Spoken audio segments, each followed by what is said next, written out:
एक समय की बात है। एक छोटे से गांव में एक किसान रहता था। उसका नाम रामचंद्र था। रामचंद्र एक बहुत ही मेहनती और परिश्रमी किसान था। वह गांव के खेतों में दिन रात मेहनत करता और अपने परिवार को आवश्यकताओं के लिए पूरी तरह से संतुष्ट करता था। एक दिन गांव में अकाल पड़ गया। बारिश नहीं हो रही थी और जमीन सूख गई थी। सभी किसानों को अपनी फसल के लिए चिंता होने लगी। लेकिन रामचंद्र डरने वाले नहीं थे। वह जानता था कि मेहनत से किया हुआ काम कभी बेकार नहीं जाता है। रामचंद्र ने अपने खेतों को और अच्छे से सिंचित करना शुरू किया।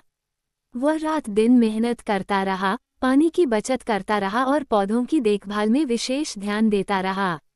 दूसरे किसान उसे हंसते और मजाक उड़ाते रहे, पर रामचंद्र अपने लक्ष्य के प्रति सदा संकल्पबद्ध रहा।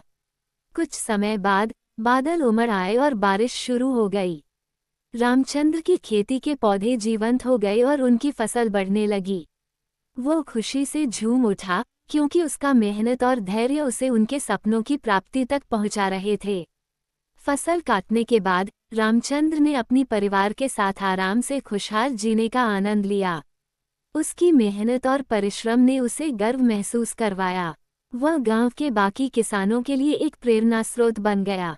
आखिरकार गांव की जनता ने उनकी मेहनत और समर्पण को मान्यता दी और उन्हें सम्मानित किया।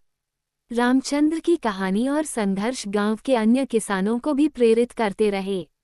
इस कहानी से हमें ये सीख मिलती है कि मेहनत, परिश्रम और समर्पण किसानों के लिए अत्यंत महत्वपूर्ण है। यदि हम मेहनत करें और परिश्रम करें, तो हम सफलता के मार्ग पर चलने में सफल हो सकते हैं, चाहे कितना भी कठिनाइयां आएं।